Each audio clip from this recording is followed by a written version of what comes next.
Yo fam, what's going on? Strat here, back at you again with another music production video. Welcome back to the channel, glad to have you with me again. So today I'm basically going to be doing two things in one, essentially. One, I'll be taking you sort of behind the scenes and showing you the process of me making a beat that I just recently made. And two, in between, I'm going to be talking about how you as a producer, if indeed you're a producer, or even as an artist, should be embracing the imperfections that occur in the creative process. If you're playing an instrument, you will notice that the notes and chords and the little guitar plucks that you play will tend to have different characteristics, differences in strength, tone, volume, and that is just a part of being human. That is how a human performance is captured, and this is something that we should never try to run away from. Now, if this is the type of discussion and content that you enjoy and think you want more of, drop the video a like and consider subscribing to the channel to get more of the discussions like this and more beat making content, loops and samples and stuff that we make here at Strategic Audio. Speaking of Strategic Audio, first link in the description will get you access to free and premium loops and samples that we make at Strategic Audio. So if you're interested, you can click that and go from there. Alright, with all that being said, let's jump right into the beat making content and the little discussion on how you should embrace your imperfections as a musician, music creator, producer, etc.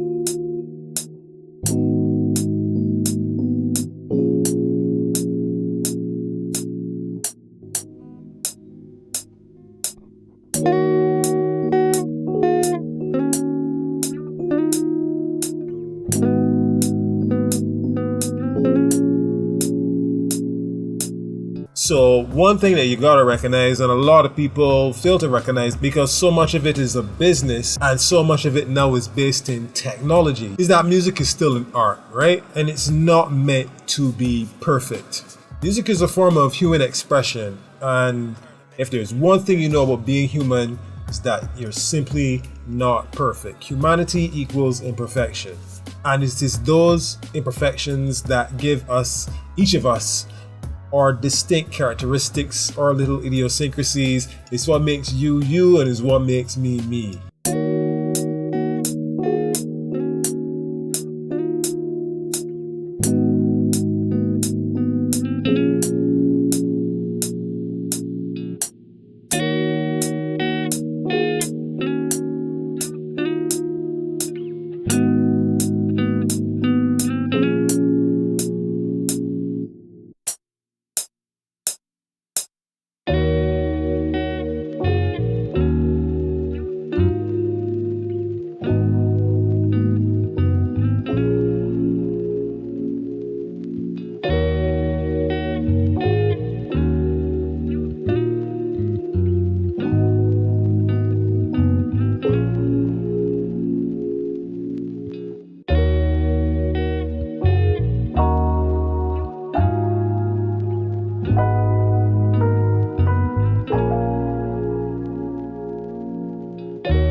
So I'm sure you recognize that I am playing these melodic parts essentially live using my playing skills on the keyboard and on a guitar, and I'm capturing my live performance. And of course, you would know that I'm using FL Studio, so I could easily go in and fix all the little timing and velocity differences and make it seem a little bit more professional. If you want to use that as a term which suggests that if you do otherwise it's not professional or unprofessional, I don't subscribe to that. Very often I'll play a melodic part and listen back, and if I like the way it sounds, I like the energy and the vibe of it, even if parts of it are not on the beat perfectly, I would just simply leave it. I've got very little desire to have my melodies or drums or anything that I'm creating fit rigidly into any particular structure. Back in the day, when the artists like Al Green and Marvin Gaye and Aretha Franklin and artists of that kind of ilk and genre were making their music,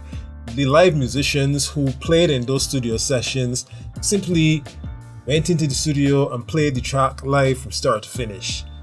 And all the little timing differences and the differences in pressure and strength and tone and volume that each note was played with, that all got captured, and it made those soul records, those Motown records, those Philadelphia records what they are. And those records have stood the test of time. So much so that producers like me are sitting down trying to emulate those old soul records so that other producers can take those samples, loops that we create, and sample them. And some of them have gone on to become big hits, Billboard charting #1 hits, and so on and so forth. Imagine that. So I say all of that to say, embrace those imperfections, embrace those things that make you a musician and not a robot.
I mentioned the term robot a moment ago, and we are living in an era right now where technology is such that the term bot is associated with so many different things that you're probably familiar with on a day-to-day basis, much more so than 15-20 years ago. Can sometimes be a good thing, can sometimes be a bad thing. But I just wanted to affirm and let you know that when you sit in front of your keyboard, even if you're a seasoned veteran, or I should say those characteristics define you as a musician, as a producer, as an artist, and it separates us from the bots, it separates us from AI. Imagine AI is being trained on gigs upon gigs and terabytes and God knows how, whatever level above terabytes there is of music that people like you and I create. It's being trained on that so that it can learn how to replicate human creations. So just imagine that. Some of us are here stuck in this idea that if you don't fit your kick and your snare or your hi-hat perfectly into the grid, that there's a problem with that. Now, mind you, that in and of itself is a style, and it is a part of a genre that's doing very well, or part of genres that do very well. So I'm not saying that there's anything wrong with having your stuff completely lined up with the grid, or at least some of your stuff. What I'm saying is, don't look on your imperfections as mistakes. There's imperfections and then there's mistakes. Mistakes are glaringly obvious. You play the wrong note outside of the scale, and that makes whatever you were playing not sound quite right. And then you know, okay, yeah, there's something I need to fix there. That is a mistake. But having your snare a little bit lagging behind where the grid says it should be, there's absolutely nothing wrong with that. Sometimes you might want the snare to hit a little bit before. There's nothing wrong with that. having your guitar part play a little out of timing in certain parts of the melody. There's absolutely nothing wrong with that, because you're not a metronome, you're not a machine, so you're going to play sometimes at your own internal rhythm, even though you might be listening to a metronome, because that's just part of being human. So remember, AI is aspiring to replicate human creation, so embrace being human. So the last thing I'll say on this very briefly is, instead of seeking perfection, seek progress. Perfection is an unobtainable or unattainable goal. It's a dream that you will forever be chasing after, but you will never catch it. The thing that we must be focused on, and maybe even to some extent obsessed with, is progress. Making sure that each day you take one step further toward the goal that you have, rather than obsessing over whether or not a creation is perfect, because it never will be, and you'll be stuck with thousands and thousands of unfinished creations on a hard drive that no one in the world ever gets an opportunity to hear, and you never get the opportunity to at least even try and monetize those creations. Alright, so there you have it, folks. That brings us to the end of both the composition part and the discussion part, the part where I talk about whether or not we should embrace our imperfections as musicians, producers, artists. Thank you so much for watching and listening, and comment below and perhaps give your 2 cents, add your 2 cents to the conversation. Let me know what you thought of the composition. It is a style that I like to make a lot. It's kind of a hip hop vibe, but with that throwback kind of bass groove and guitar and Rhodes piano groove, something that you might hear Currency jumping on. Leave a comment below and let me know your thoughts. Again, thanks for watching, and your support really means a lot. If you like, subscribe, if you download one of our free loops, samples, or if you support in any other way, thank you so much. Now is the time where I sign out and say peace, and I'll see you again in the next video. Now we're going to listen to the final composition, mixed, mastered, and arranged. See you next time.